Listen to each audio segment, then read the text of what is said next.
Luto ako ng noodle soup. Ito yung ingredients ko. Olio, patula. Ito yung ground pork na niluto. Shrimp, dahon sibuyas, luya, squid balls, dried mushrooms. Ito yung noodles na gagamitin ko. Igisa ko muna tapos itong dried mushroom. Tapos itong hapon. Hindi na to, set aside ko lang muna.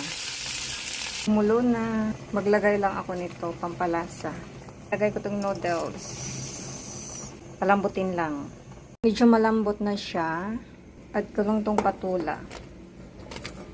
Putin lang natin. Maglagay lang ako ng kunting asin kasi may timpla na yung noodles. Other seasoning. Kunting paminta. Haluin.